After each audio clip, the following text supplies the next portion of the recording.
remember the day that I became a pessimist. I came into the world an optimist, and I know that for sure, because when I think back of the most positive, wonderful things that I would do with my life and the kind of person that I would be, those thoughts feel natural to me, and I feel like I'm home when I'm thinking that way. When I think back to the day I became a pessimist, and all the days since then, when I thought less of what I would do with my life and less of what kind of person I would be, that seems foreign to me. That's how I know I came in the world as an optimist, but I know the day that I lost it. It wasn't a real traumatic day, I just know what day it was. I happened to be in the front yard, and my dad was at work, and I was going to build an airplane. I'd seen a thing on television the night before about a Da Vinci glider, and I thought I should make one of those because I would love to be pulled around town in a glider behind my mom's Chrysler. And so I was 9 years old, and I thought if I piled up some 2x4s and I got some garbage can liners, and I stapled them out there and made what was like a little bit of a wing surface, and I thought, well, if I hook this up to the back of the Chrysler, my mom will tow me down the street, and then I'll be towed up into flight. And we had this great big old, it was the day when we had those big old station wagons, right? So I knew it had a big engine in it, and I was sort of a fat kid, so it's like, we're going to need everything we need there. And I'm in the front yard working diligently on it. My dad pulls up, he's off work, and he comes and he says, "What are you doing?" I said, "I'm going to build a glider, and I'm going to fly behind the Chrysler." And he said, "No, you're not." I said, "That won't fly, and that's not how you're going to do it. You should probably put this stuff away." And I remember feeling that moment. I didn't feel especially discouraged, but I knew I had lost something right there. And it wasn't like it was a long-term scar, because my dad was a great, believing, wonderful, encouraging father, but I was struggled with the fact that in this moment I wanted to fly and build a glider, and he told me that I couldn't or that I wouldn't, and I didn't want to conclude that he was right. Looking back on it now, I know he was right. You're really not going to fly with 2x4s nailed together and garbage can liners and being drugged behind a Chrysler. No matter how fast you go, it's just not going to achieve flight in the way that it's achieved. So he was correct. And I remember being troubled by that. Is that how come he's correct that I can't do this? I didn't want him to be correct, but he was. I didn't suffer too long as a pessimist, though. About 9 years old, I became a pessimist. About 19, I became an optimist again. Right, so it wasn't too hard for me. I was lucky. When I was 19 years old, I remember watching the news, and I saw that there was this big protest going on down at the nuclear power plant in Diablo Canyon. I don't know if anybody in California remembers that, but there was a nuclear power plant built on an earthquake fault, right near the ocean in this beautiful place in the Central Coast. And I was a senior high school. I was taking a senior government class, and I had to have a senior government project, and I did not have one. And all of a sudden I saw this protest taking place, and I thought, fantastic, I will go down there and I will get arrested in this protest, and this will be my great senior government project. And I told this idea to my friends. They said, "That's a great idea, we should all go down there and get arrested." I said, of course it's a great idea, let's all do that. And I said, well, let's get back here to this afternoon after school at 4 o'clock, and we'll go down there. And so I went home, and I took out a whole loaf of bread, and I made peanut butter and jelly sandwiches with every slice, and I stuffed it in a sack, and I put it underneath my shirt, and I got on my little motorcycle, and I rode down to school, and I thought everybody will be coming, and then we're going to go down, and we're going to have this great time and get arrested. And I got there at 4 o'clock, and at 4:30 nobody was there, and by 5:30 nobody was there. And I thought, well, look at that. All these people said it was a good idea, and they were going to come, and in that moment, I kind of felt that pessimistic thing coming back, right? Here's another idea that I shouldn't do. They're probably right. We can't get arrested. There's going to be problems with this, or all these things kind of I felt like in that 9-year-old moment was coming back. But for some reason in this moment, it was like, no one's here, but I wanted to go, and I have my sandwiches, and I've got $9. That's enough for gas all the way down to San Luis Obispo and back. And so I'm going to go. And I can tell you in that one moment, breaking free towards doing something that I wanted to do, discovered the feeling of what it's like to believe that your efforts matter. At that moment, I couldn't tell you I was going to be successful down there, or if I was going to get arrested or whatever was going to happen. Turns out it was kind of a mix of both. Just sort of the snapshot into the era. I rode all the way down there. I got there about 4:30 in the morning, and there's these guys camped out by the road telling everybody where all the protesters are parking. and or camping out, and I arrive there, and I go to sleep in the sleeping bag in the field, and I wake up, and about half the crowd's naked, the other half the crowd's stoned. This is fantastic when you're 17 years old. It's like, wow, this is great. And I took a nonviolence training course, and then we had to go stand in front, practice standing in front. And one of the things I learned, because I had legal aid there, is that if I'm going to get arrested, I had to have $60 to get out of jail, otherwise they can keep you for 7 days. And I called my dad, and I said, Dad, I need $60. He said, what do you need it for? I said, because I'm going to get arrested. He said, you want me to give you $60 to get arrested? I said, yeah, it'd be great. I want to get arrested, and then this will get me out of jail. He said, so wait, so you're not in jail now? I said, no. He goes, I'm not giving you $60 so you can get yourself in jail. He said, if you happen to be in jail, I might give you $60 to get out, but I'm not giving you $60 to get in jail. And so having the crisis of not having the $60, I went out there and I stood in front of the buses and all the press is there, and they all trained us to do this. And the press is there, and we're singing songs and chanting, and everybody's laying down, making this big scene, not allowing the works to come, the buses to come in and all this kind of stuff. And everybody there got arrested except me. When it came to me, they said, if you don't move, you're going to be arrested. And I said, okay. And I went back and I ate my sandwiches, and I came back to school the week later, and I made my report, and it was a fun report to make. I think people appreciated it.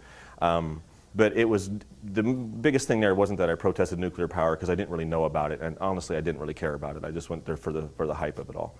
But what I did learn is that the power of believing that your actions matter made a difference to me. I liked the person that I was when I believed those things. I liked the kind of things that I thought.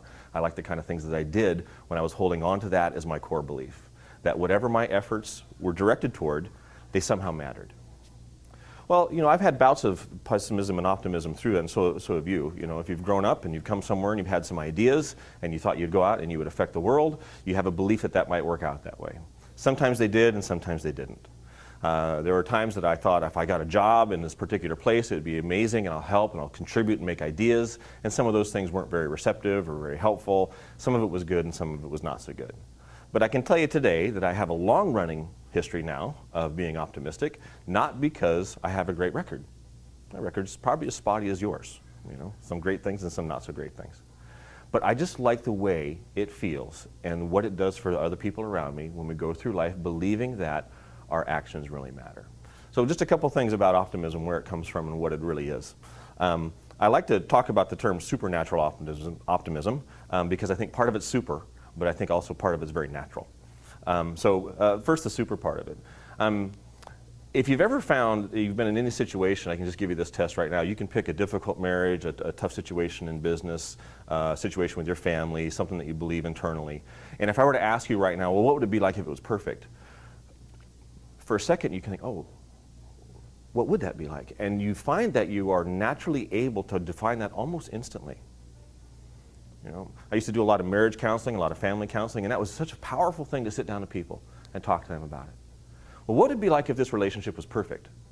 And there would be that instant that they all knew and they felt deeply exactly what they wanted to feel, and they knew exactly what they wanted to know. And then that other thing would happen is that then they start to back away from it. So what would happen if this is going to be like, what would this be like if it was perfect? Well, it won't be like that. We're going to kind of pull back into that place because you can't trust your spouse, you can't trust your employer, you can't trust your family, you can't trust your friends to understand this. The greatest thing about optimism is that it wasn't given to you so that you would have to have other people complete it. It's given to you because you get to have it, and then you get to work with it. And so it doesn't really matter if your employer gets it, or if your spouse gets it, or your family gets it. It matters to you, and you're better off when you believe that your actions matter.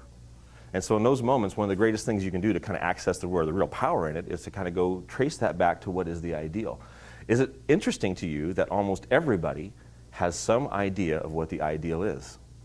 We don't really have to explain it. There's not a big lesson that has to be taught. I can ask you what the ideal is in any situation, and the truth is you've already seen it and defined it, even if doesn't exist there.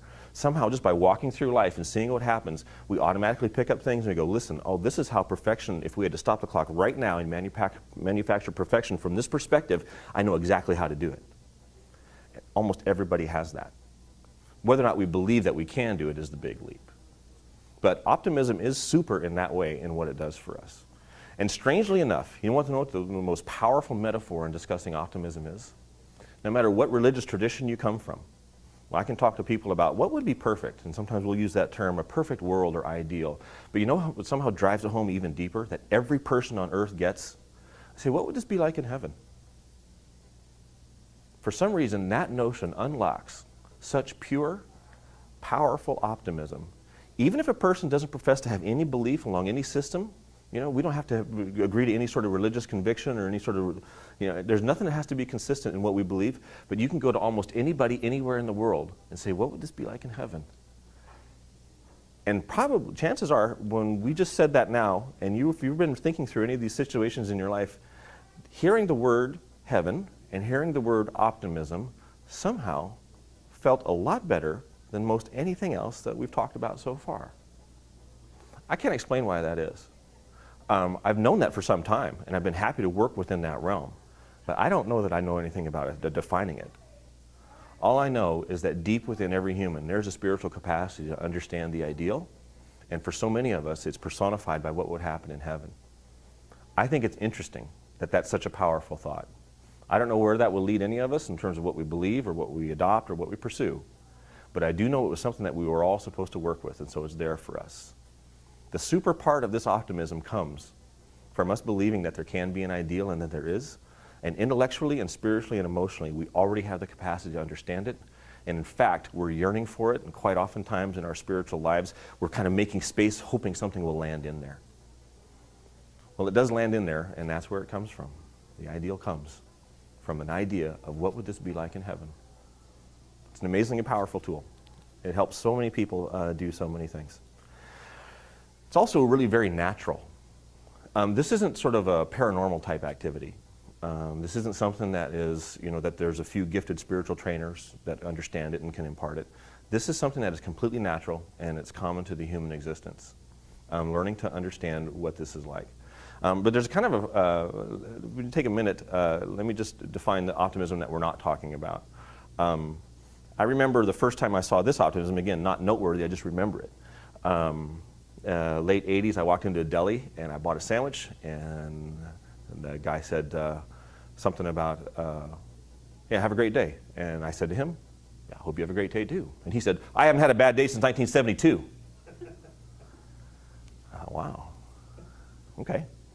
And I walked out of there and I thought, well, how come he is so convinced that he hasn't had a bad day since 1972? Or why does he feel like he needs to convince me that he hasn't had a bad day since 1972? So it's kind of striking and positive in a way, but I wasn't quite sure it was entirely honest. Have you seen optimism that kind of takes that form? Later on, my wife's great at this. My wife said she knows what it is. I said, what was that all about? She goes, the guy's an alcoholic.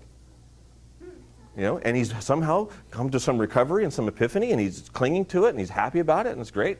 And that's the place where he stands. And I thought, well, how do you know this? She goes, my dad's an alcoholic. They all go to that training. Like, okay, all right. So it could just be a mechanism that some people employ. But I've never been helped by the kind of optimism that just reached out there and said, things are going to be great. You know what? I just believe that people are wonderful and things are going to be great. Because almost every day since you've ever heard that, there's been an equal and opposite thing happen as well.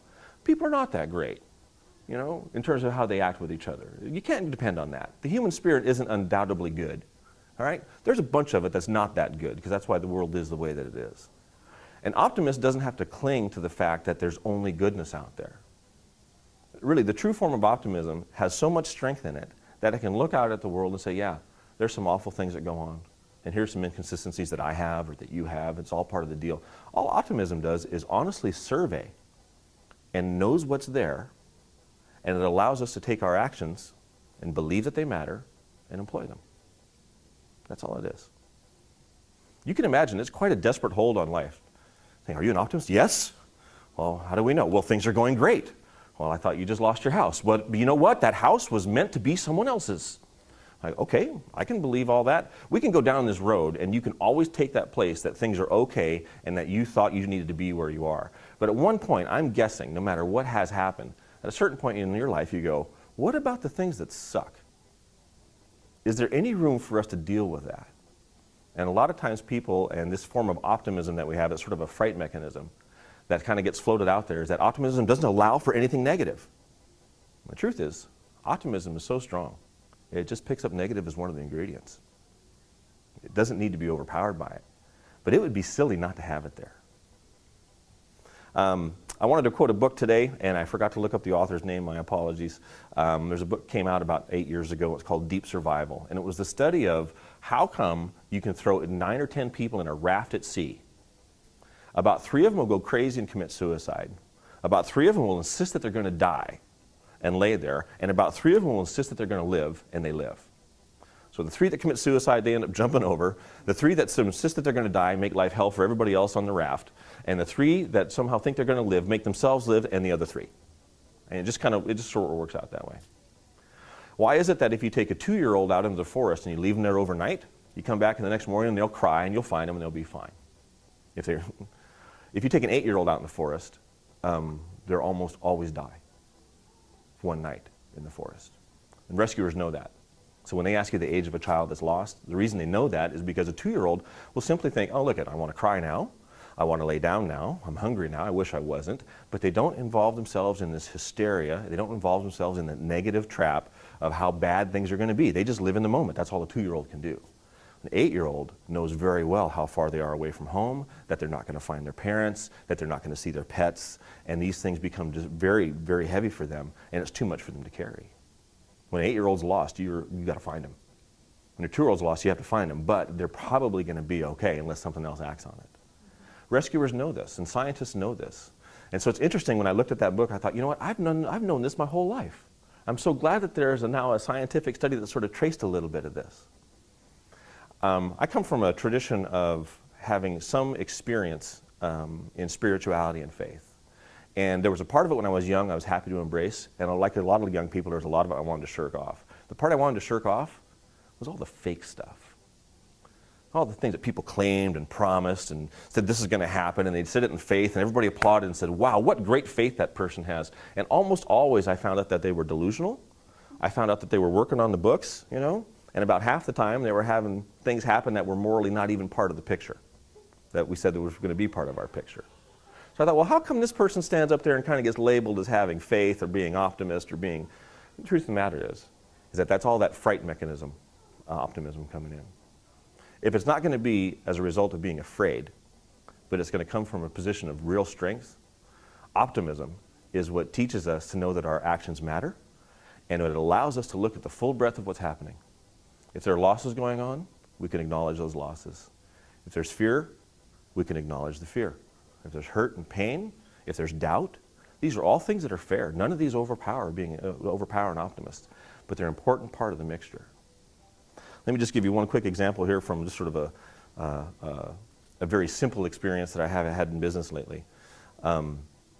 If I get my team together where I work and I tell them, hey, listen, I know we're going to do great next time out. This next quarter, we're going to have a great quarter.